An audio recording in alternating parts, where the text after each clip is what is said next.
Salut et bienvenue sur cluboriginal.com. Merci de votre fidélité. 5 minutes avec César Ngadi. Tout le monde est d'accord et il en restera ainsi pendant longtemps. Avant la émission Ngai, il y a Lelo. Naza vraiment na pensé moko na master moko a benga kingai avant-hier.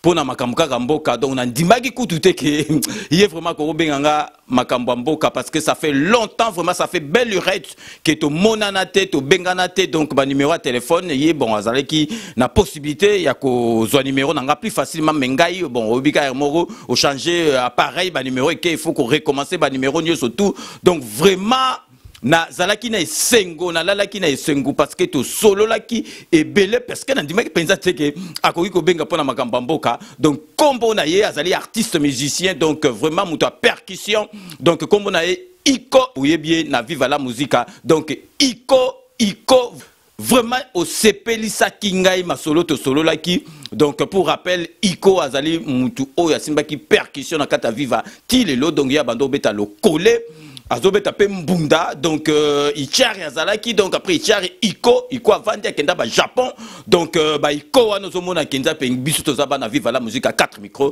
donc ba Iko, donc mutoko Iko akobeta masolo nanga viva la musique. Donc ba tout moi la msuna poto viva donc ayebi ko que mercredi ezalaki concert basi bando zalo fele na samedi viva la musique donc wana batutu ko futa ticket donc vraiment biso to saba na la musique d'ailleurs bino moko boyokaka ne lobeli donc biso to wana ba molokai wana ba musu pa ko za ka koti molokai azali banda azana ba couleur lem so azana sima ya next et pas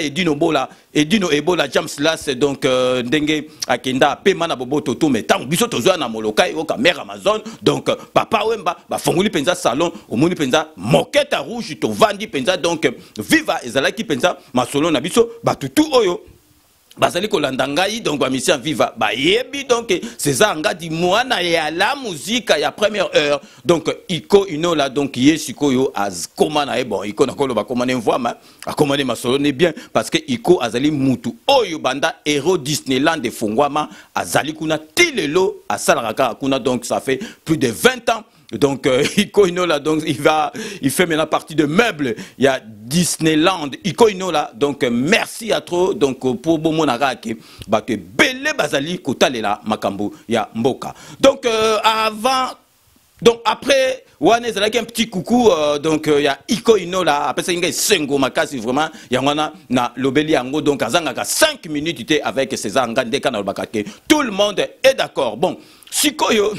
peuple congolais, pourquoi Bokomi Boye, peuple congolais. Donc, polémique, Bomonique, Congolais, Boskizenga terme, Congolais sera Sumbi Langanda, donc après avant dîner, donc Bota la binomoro polémique avion et silien. Kanamba Zokiango Teki en Chine, donc polémique avion et Sili, avion présidentiel, Kanamba Zongo, Kanamba Kenon en Chine, donc Sikoyo, Nabanda Kolaksabino, et Vandaki na tarmac, na la Gisaki Binango, et puis Sikoyo, Boyo Kanga Malam. Libande zakatite oh Félix azo mona biso na bino tozo yebi angote wana ezaki ndoki président de la république mboka munene ndengwana bozo saka nango bino bokazi pona kolongola mutu lokola kanambe penza donc nyanga la kata ya Rwanda nezaje okukufa te tala bambemba ndenge basukaki tala katumbi ndenge basukaki nana ngo ndimaki ke Félix Tshisekedi mutu akoma président mutu ndimaki te mais donc ngai déjà na sina lobelango depuis kala na kanisina tshela bino boko mona ke ngai na lobelango depuis kala so na zalaki passer bango bakena za prophète na lobelaki on déjà tant tukutaneke na repos na bi prochain président de la république ya mboka na biso ezali Félix Tshisekedi botala onga na lobaki na président ya UDPS tout le monde est d'accord na côté wana Félix Tshisekedi qui sera ndenge tozomona prochain président de la république ya mboka na biso. Donc, tout ce sous polémique, donc, pour nous conclure, car bomoni avion présidentiel. Avion, on a beau nangote, avion, on a kanambe mutatambo, nango pendant 18 ans. Yo article, yo kaka avion, yo kaka boye, après yo koti. Oui, bah, que Félix Tshisekedi, il faut voter à Makamebele, n'andenge ya spiritualité. Félix Tshisekedi, azamuta assemble la kamakasa, assemble teke pour commis président, assemble la kabanda kala. Donc avion il faut que tu un niveau spirituel, il fallait pasteur te belé batala nan balongola nanu tout oyo na nazalaki na ngukuna na kat na biloko asalaki ya mabe et puis et que ne peut révision et que ne peut pas mindele batala soki eza bien parce que kanamba ya capable de trick avion. Donc muta mati na ngope sali masolo. Donc Félix azayu mata timba bino bomolaka avion ke boya kokoki kokota na avion na te que sans vraiment donc estala mapenza bien makambu tuba ebise ke ezali ok. Donc bino moko botala. Donc au départ il y a Kenya ndenga kendega jouer avion na Kenya akomi na Kenya ndenge pe azongi nazali ko lakisa bino na ba image botala bino moko. Le président de la République, Félix-Antoine Tshisekedi Tshilombo, va co-présider avec ses homologues français Emmanuel Macron et le Kenyan Jomo Uhuru Kenyatta la 4e session de l'Assemblée générale des Nations unies pour l'environnement. La République démocratique du Congo est très attendue à cette rencontre au regard de son potentiel environnemental et sa biodiversité. Le chef de l'État Félix-Antoine Tshisekedi, qui a fait de la conservation de la nature l'un des piliers de sa gouvernance, va porter haut la voix de la République démocratique du Congo et défendre ses intérêts à Nairobi, au Kenya. Au départ de Kinshasa ce mercredi 13 mars 2019, un comité restreint a dit au revoir au président de la République. La première dame Denise Nyakeru Tshisekedi a fait partie de ces comités pour saluer le départ de son époux, le président de la République. Au moins les Congolais bazaka mingité batalaka mingité babulaka mingité botalaka sini wana ke donc azokende na avion wana bala liboso première dame aye ko ticket na aéroport bino bokansi eza pamba donc première vol ya avion wana première dame aye ko ticket na aéroport est-ce bon monaki na avion wana mususu tant azokende na avion wana na jet wana première dame bandoko ya première kaka premier déplacement première dame aye pour na relaxa sini ke avion oyo ba baptisant makambo mabeza suna katite mobali nanga kota na avion donc polémique esili congolais pourquoi congolais tozwaka mayele te na erreur na biso na passé na biso congolais azwaka ba erreur te na passé na maloba na biso akala donc tozalaki a Rwanda kanambi kana chaîne yangala kata Rwanda wana to finga ye to loba makambu ndenge ezali pendant 18 ans mutu moko alongola ki était mutu moko te ki abeta ki ata donc lisasi moko chrétien azoki rien mutu moko ambeta ki était tie moko après 18 ans longwa to bandoko finga ye to sali ba marche to sali nyoso tout et loko moko et salamité bongo lelo penza mwana mboka ye parce que bit na biso lobaki bit na biso ezalaki donc mutu moko ko loba na ngale contrat te bit na biso ezalaki ke kanambe kana cha longwa mwana mboka ya to bandoko loba kutata nani angwa ya après tout la solution siko moi na mboka ye et comme on kanambe kutu na gasi ata longwa bimi libanda ba loba kaka kanamba za donc to finga ye to zwa siko yoke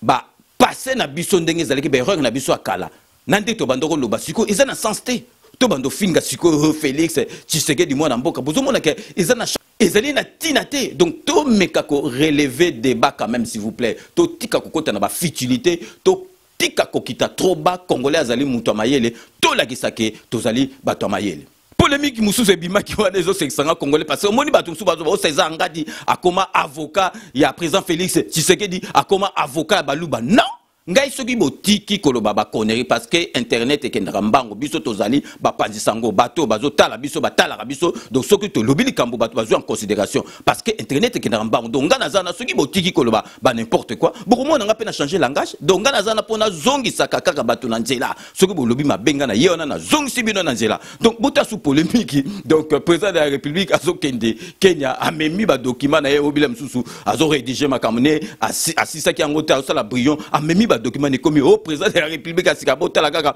Félix ayebi protocole te avec mesanate azomema oh mais il faut que tout beau se plaquer président wanaza simple aza humble azomema ba document yemoko na pesi bino exemple na kansi botala bino moko boza kotana ba photo bomona ba grande puissance ba président ba grande puissance de Obama la président ya France botala bino moko bazali ko mima ba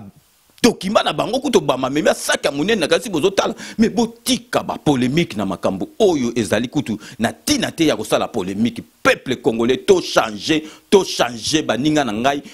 Yangwana peuple congolais bozomona ke peuple congolais après na raté aligné ko apprendre te peuple congolais aligné azomona netiye ayebi nyoso na kalisi ata na ba site na biso internet bota na ba site na biso internet bomona ebele ba titre ebele ozomona ba titre ebele donc bourré de fautes d'orthographe parce que congolais azo poster loko ayebi ka yebi te akoki kutuna te azolinga ko yeba te azolinga kotuna te mususu le musuka ka yazomona neta yebi est-ce que on apprend toujours dans la vie. Même na dernier jour, on apprend toujours. Même l'expérience acquiert en travaillant. Mais peuple congolais, alingi kotunate, congolais alingi kotunate, azo komelo kwa yebite, mais ozo tourner, azo salaneta yebi. Maintenant, et puis, congolais, ata africain. Donc, aux alliés vraiment pour nous transmettre savoir et la passe. Donc, Congolais sera yébelo qu'on a, surtout Congolais sera yébelo qu'on a l'accent. Azo l'accent pendant la marque que oye baté. Azo l'accent la marque oye baté. Donc, ok, tout le monde a un mindele, parce qu'on a facilité à retransmettre maïele. Azana le como à l'ingité azala. Il faut à transmettre en gros pensa azo que l'ingéso à transmettre. Congolais esprit ma baisse sera yébé loko. À co transmettre te. N'a pas cet exemple n'a gasi petit n'a pas papi gain na yebi. Tant biso to bandek ba masolo au suko pour na masolo bien, il faut oyeba montage. Yo moko yebi montage ko filmer bon. Tu peux trouver quelqu'un à filmer ça passe mais montage so zo dépendre na ba monteur ezali passe donc papi gen petit nanga yebi papi gen tolo be la vie donc na saluer wana za pinda soda ko sakanate donc papi gen petit nanga za la na kacha motema donc na zo yebi sabino montage zo mona mutu mo tanto yeba gite la ki sabiso o mona atika mbango do yolbi et loko pezanga na goye bango to mona net donc ezali ba biloko moko za impossible mais tant to goye bango lelo to moni kezala ngo et loko moko kutu ya tina te mais peuple congolais aligné ko transmettre te peuple congolais aligné ko apprendre te bon mona rappel congolais mingi to za na problème de diction au mona dieu azoba dieu au mona deux azoba de donc diction ezala biso bien te peuple congolais vraiment to lingi ko apprendre te soki la kisi muteloko azomona nete ya zo kansani ya za danger yekutu nini donc peuple congolais to za kana soni ya ko apprendre te to tout na kasoko yebite on apprend toujours dans la vie. Naningina petelbino anecdote moko boye. Donc entre parenthèses, il y a ngai donc namusa nanga place na salara donc il y a psagibino na maso na mususu donc j'étais donc je suis donc j'étais en fonction na service emploi na mairie na biso mboka na biso tozaki na feti moko na ba collègue na ngai donc madame azwaki contretemps il fallait na kelime na bandaiko Lingatena keninga imoko na bien ça na bengi massa morobo donc je préfère taire les noms na bengi suko na ebisi ka après tant tongo kende bo obi ke ba collègue na ngawana donc bango to betana bango ba plus de 15 ba 18 ans boulot bozo benga na ba prénom na bino César Jean-Claude Rémy mais avec vouvoiement donc ba mindele mususu na batu mususu balinga titoyer mater soko titoyer ye okansa neto fingi mère na ye donc na tena okeninga mote na bengi master mobo na bi master ya o accompagner nga mais siko nazo ke na bi ke master na za mutaba contre état donc na bisi master na ya ko accompagner nga après siko na kata carte to ke na bisi master au moins pas sozo kende wana na ko expliquer après donc kuna yo kolobe loko te to ko umela tête au sala ka ba 30 minutes donc bonjour donc bonsoir donc kolobe loko te na ko expliquer pour na bi pona ninga bi vanda kaka nie na ko expliquer yo to komi pe kuna ka bobu to komi ya lobaka 3 ans muta makelele to komi ka kuna bu to koti na fait yango na moni ba collègue na ba mbote na présenter na bi oyo massa na nga ba midele a pesa pupu ba pesa ba mbote bona bo déjà dès le départ na sali qui dit bambala moko donc bu na présenter bo yeka tant to koti pour a collègue mo ngo pesa mbote na collègue mo ngo pesa mbote na pa na loboko pour aller à bendier spécial bise ngana sala ke règle déjà donc pour na segisi quelqu'un na ndenga ko segisa collègue na pe azuka na ndenga ko segisa parce que couper sa bise donc biso to mona ngo nete loko pamba ezali neti intimité okoko toucher litama mutute à moi ça mutute puis siko moi si so ngo peso bise ye muto ko tendre Julie avant donc bise ba pesa raté donc mundele biso nekolo na biso yebika mutulelo mbala moko pour pesi ba bise mundele za ka ndengo na te puis éducation pesa ndengo na te bise za soki bosibo mesani parce que ozo tout isa mutu posona yo donc soki oyebite ozo mona ka déjà ka biso to za lem suma kam su to kipate mais mundele so zo taleka ndengi ba solaka na mutu na ndengi ka ba pesa na mboto comprendre que bayebani bazali penza ba périté donc Johanna déjà ça pesa ba bito kotera to vanda donc siko nazo talaka ye donc azo toka azo linga penza loba zolo ngana zo ka pu angoloba na tayeba de tigre ka bwa kitisi papa tout to bando sola to pour place wana to zala ki ba collègue wana na batuana donc bazali ba préfet na batu belé ba maire ba député donc ba linga katitoyema te soki mundele mususu titoyer mutu musu mo aneti kaka yo yebi po biso ba mususu to yebi kaka tu eza pona mutu moko vous eza pona batu belé donc tango yebi c'est non ba ba vous abi o mendenge ni mutu za moko na lo ba vous donc ba mususu tito za na poto ba yebi vous voyez mate ba yebi titoyema te donc jo wana to ki azolingo lo ba me azolo ba azo ko kaka te punde pe na biseka na umlete 30 minutes na bimi to bimi li bande ka tanto bimi ka na poto bi oh mwana mai yebsanga na pourquoi bono lingana lo batenga bi oh mwana mai na respiko na linga ki lo baté parce que kuna mususu ngoko bosana o titoyer mutu abatongo sala misi abi oh mais de pona ba tino na ba vunu yango no kanisa nga mundo ezala ka te boda ngabi non parce que ngo pesa fo bango mona mbamo oh ndenge nini César azo yana mutu moko bo ndenge ndo bango mo aneteke nga ba fréquentation nga ezali musique yango na lingaki olo baté parce que le msu ngoza na ba écart de langage ah fâché mabe do yo za musique boye za musique oza neteka ka mundele moko boye to bando sa na yaki boye alobi na ngai ke donc viens on va manger ensemble donc to kekuna na restaurant mbala moko kaka boye bu yembala moko alobi na ngana futa oh ngabi ayibisa kioni ayibisa nga viens on va manger ensemble ngabi oh master donc mundele boyoka bien pe bato bazo landa ngai soka yebisio viens on va manger ensemble et la gisi yo zana biloko na yo yé pas zana biloko na ye ou beso boké na restaurant yo ko futa yé pas fouti soki alobi na yo mon cher donc viens je t'invite à manger viens je t'invite au restaurant wanande ye muto invité à ko futela yo. Et puis, il y a que ce gars invité à foutre le yopé, il faut ça là tout, attends une semaine après, ni pe au benguier, au invité, pe pas bamso mona ke ba invité à tous les temps midi chez Batou, mais yé ba damaracheyete. Donc il faut ba manière en dengwana. Mais wane zala kaka anecdote na pesela ki bino poa et dissiper quand même ba makamususu. Donc to kota quand même na makamususu. Donc vraiment, ezala ki anecdote moko na lingaki na bete la bino. Donc ba erreur ba faute d'autographe tout le monde a rebelle na ba site parce que alingo tunate alingi a posté te alingo a corrigé te atina yeka kande OK ça le rapenza biso bien te site munene no zo mona penza donc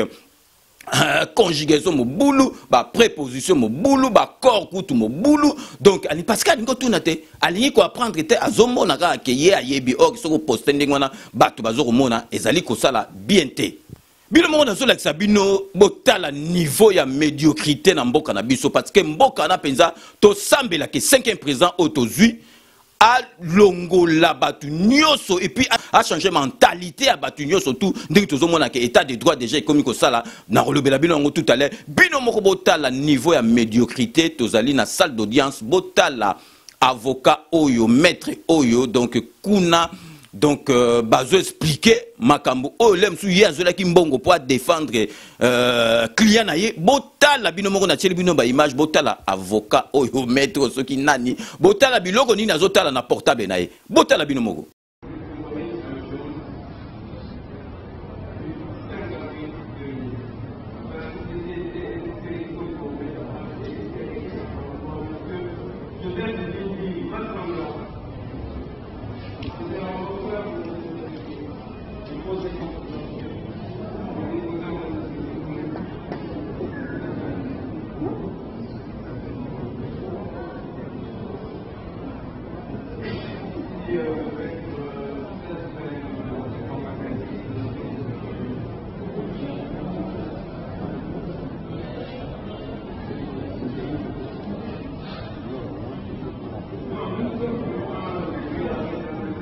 Donc, binomo bomoni mawa na kanisi na ebite ceux qui maître oyo a koki kozala bien concentré pour nous défendre sur affaire ya client na et donc botala binomo comme médiocrité na salle d'audience azilata prêté salle d'audience donc ya zota na ceux qui ba photo moko ceux qui ba film moko érotique na kati en pleine audience donc ezali penza passe na mawana motema donc boyebi oyo ezali 5 minutes avec César Ngati mais samedi oyo donc on a tourné émission vendredi donc samedi lobby lelo samedi lelo donc na radio boyebi kenga na sala ka émission il y a télé, internet et puis la radio ezali radio télévisée. Donc émission il y a samedi on a rendez-vous avec le patriote Naroyamba combattant résistant oyo combattant Amibengi Yazali président yaba combattant non aligné na kombo ya volcan Naroyamba ye donc boyokaki nazo tchela binope bande annonce boyoka oyo lobaki. C'est bien moi Papi Volcan, le président de tous les combattants de Paris, je confirme que Je serai ce samedi 16 mars 2019 à l'émission de César Ngadi sur MNG Radio. Ce samedi 16 mars 2019 de 14h à 16h sur la MNG Radio 99.7 FM, je reçois dans mon émission Rendez-vous avec le Patriote, un combattant résistant, pas comme les autres. Il a été à l'origine du combat à Paris, c'est donc un combattant de première heure. Il est le président des combattants non alignés, c'est la raison pour laquelle il soutient avec force le président de la République élu, Félix Antoine Tshisekedi Tshilombo, ce combattant résistant qui n'est d'autre que Papi Volcan Mbombo. Togoluba, Togosolola, Makambu ya mboka, opposition de mutezi pouvoir, toyeba nini tokomema Kongo na biso na kati ya concert des nations. Boyoki oyo Papi Volcan alobi akozala wana mutu azui pouvoir na mboka na biso ezali opposant akoya wana a expliquer bino stratégie pona nini azali na sima ya opposant oyo azui pouvoir. Donc ye azali président ya ba combattant non aligné à banda combat awa na Paris na kanisi tout le monde est d'accord. Opposition de mutezi pouvoir toyeba nini tokomema Kongo na biso na kati ya concert des nations. Question na bino nyoso tout bo bomba yango bo poser yango en direct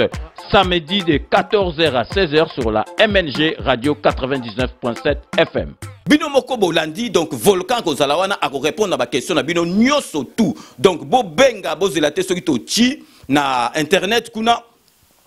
donc son tochi na compte YouTube bo banda ko benga ou bo finga donc Volcan kozalawana oyaza d'accord na yete a bengi ye donc bo tout na ba question nyo surtout ezali concept moko na sala po na bino sala émission na ngai bo sala ka émission na ngai bo yebi ndenge ni boko s'inscrit donc boko kolanda biso na en direct na page na ngai ya Facebook cluboriginal.com bozo mona ndenge ba numéro ezali boko iko benga en direct ba numéro ezami balé et puis boko iko landa pe na MLG radio.com et puis beaucoup l'andapé en direct na Facebook et puis beaucoup l'andapé na bande FM 99.7 FM. Donc rendez-vous le long à 14h à 16h heure de l'Europe et puis de 8h à 10h heure ya Amérique. Na ningi na tila bino siko botala extrait ya méthode Moulenda bobi que méthode Moulenda avant kende na kisasa po a sa candidature na en tant que sénateur à l'écaki na émission na nga ya rendez-vous avec le Patriote a annoncé qu'il y a place l'émission ana donc bolanda siko banda siko banda azosa la campagne azosa la radio azosa la télévision na limina la sabino émission on a l'équité mais extrait oyo émission on sala ki po na compte ya RTNC et aux ala diffuser kalaté donc on manquait to zwango poto la sabino na intégralité na ngombe botala quand même extrait oyo na zolaki po nabino. J'étais bien en étant congolais, en étant Congo. Le drapeau congolais toujours debout. Toujours debout et fier. Et aujourd'hui, M. Méthode Moulenda nous revient ici en tant que candidat sénateur. Qu'est-ce que vous apportez de plus dans l'édification de la RDC, votre pierre à la reconstruction de la RDC? Exactement, j'aime bien le mot, c'est surtout la pierre. Il faut ramener quelque chose pour bâtir une maison, on bâtit dans la pierre. Et moi, ce que je ramène, ce que nous ramenons, c'est sans doute ce qu'on appellera un jour la pierre angulaire. La pierre qui rejette les bâtisses. Voilà, est devenue la principale des langues. C'est ça. Dans tout ce qui s'est passé depuis des années, sous l'ancienne République, on a souvent négligé la diaspora proprement dite, combattant l'autre. On n'a pas considéré. Et avec l'expérience, on se rend compte que cela a été apporté préjudice à beaucoup des accords, parce que les accords ont été signés depuis des années, mais la situation politique, compte tenu du mouvement combattant, ça n'a jamais changé. C'est peut-être parce qu'on a négligé cette pierre angulaire qui manquait, la pierre du mouvement activiste et combattant. Et ce que nous apportons aujourd'hui, c'est cette pierre qui manquait pour l'édifice. Et je l'emmène avec l'expérience activiste, combattant, résistant et maintenant au travail. Et pourquoi au Sénat? Parce que on avait dit, moi aussi je l'avais dit, que dès qu'il y aurait un changement de régime, il faudrait participer aux premières échéances électorales. Et les premières échéances électorales qui s'est présentées sous le régime du 5e président de la 5e République, le 5e président de la prophétie, comme disait le Fumu Kimbango, c'est bien Félix Tshilombo Tshisekedi. Je ne pouvais pas louper cette occasion. Et un mot à tout. Bino moko bolandi ke méthode penza bozomona quand même que esengo zomona combattant boya zo défendre mboka na zo ba bien, donc il n'y a pas de problème d'expression, donc mutu eza bien. D'ailleurs bato balanda rendez-vous avec le patriote boyebi qui tant méthode ale kaka ezalaka vraiment ya ko sakanate, donc to sengi vraiment méthode, donc azala na molende puis to pesier vraiment bonne chance ngamo ndenge na yebi penza méthode azana place na ye en tant que sénateur, donc vraiment to Pessie ba bonne chance et puis to yebika kake ekosim. Donc peuple congolais na habité na liro tozali ko kende penza na yebité to kolamuka un jour au mona kake congolais a commis ko créer ba makambo. Na yebité pourquoi to commis ko créer ba makambo. Pourquoi to lingi mwana mboka te a réussir. Ce qui a réussir te après 5 ans a kotika mutumso oya, donc siko pouvoir est commis na maboko na biso moko ba na mboka na ndimité ba ko zwa susu biso étranger aya ko kumbe la biso susu eko salamaka susute. Donc tout le monde a un jour kaka mikolo, tout le monde a kaka tolamgi tolo o kaka ba bimisi internet parce que internet biso ndenge ba congolais tout ça la rango eza ndengi ba tumsu ba sala o kaka ba bimisake o bilamba o avant président de la République Félix Tshisekedi ala telamba ezali ke kanambe mutatu na kanambe e koki ko bimo koma o président ba bilamba zolata o ba bilamba kanambe. Donc parce que to komi na trop bas makambo to komo loba ezali kutu na tina moko te to komo loba makambo moko kutu to koyi même pas ko imaginer to vraiment congolais to changer mentalité na biso, to changer ndenge mboka na biso zo changer na yebisi bino papa mama leki yaya. Donc au moni ndenge to kene bozali alio to zo kene po na social mboka na biso. Donc na zeb sabino ata donc président Félix akosala 100% te attaque 60-70% à kosala yango parce que botala Félix so zo kene matanga bokansa te ka zo kene matanga po za présent net ba kanambe wana yaka po protocole esenga kende memo tema mabe au mona yemo bo mais Félix Tshisekedi banda ko kene ba matanga batu depuis kala et puis motema ezali ya bien. Okansate ke so za na mbongo ke paroko kaba mutu mso za na mbongo azo kabata za motema mabe mais nazo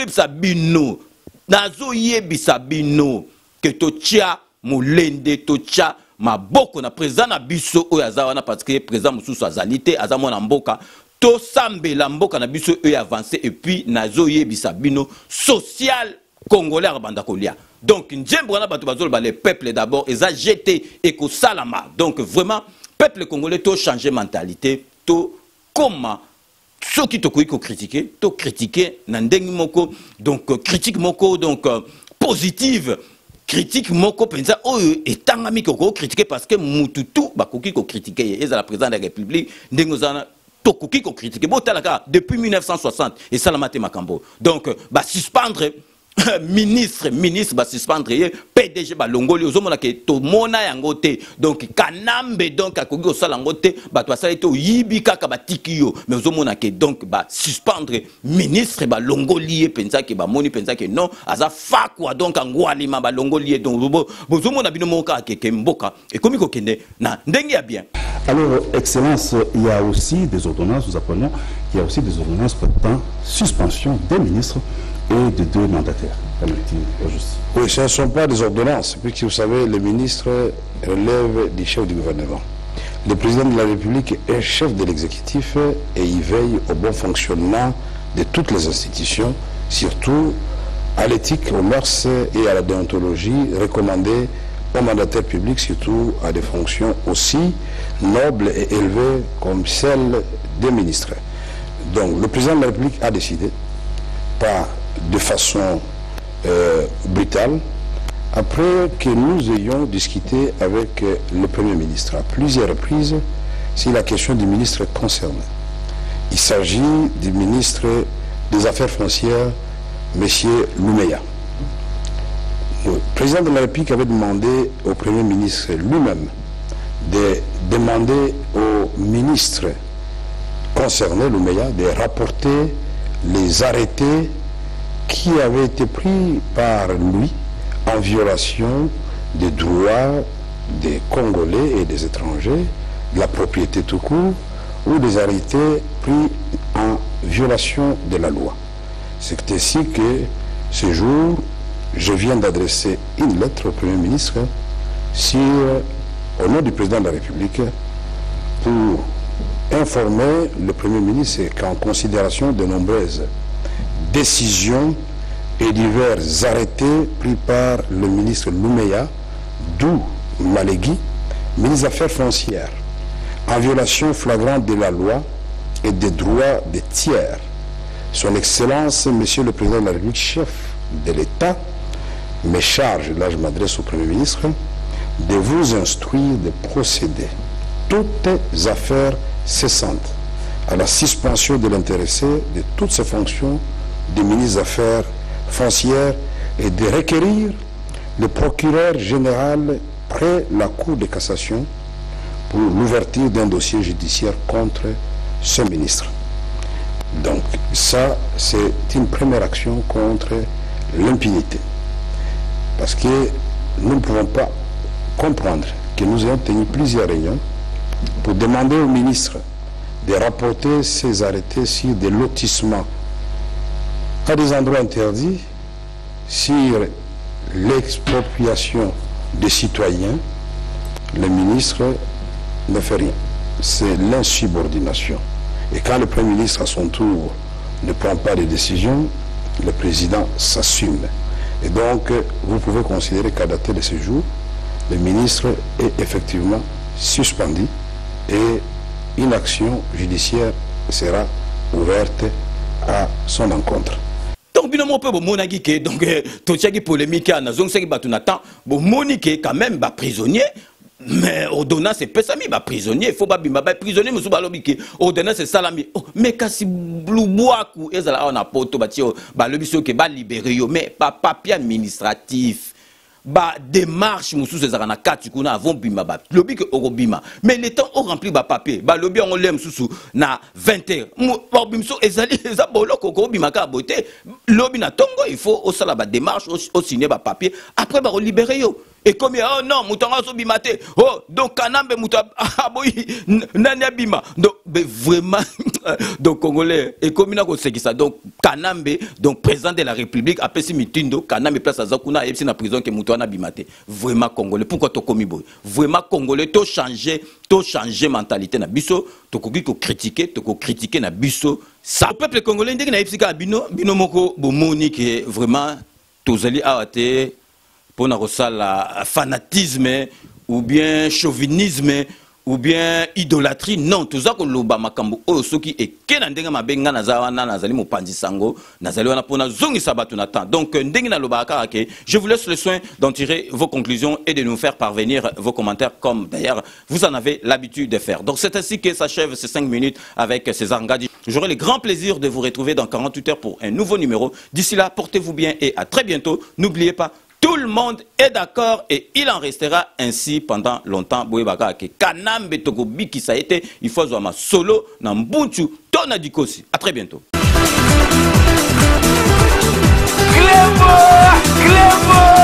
Original.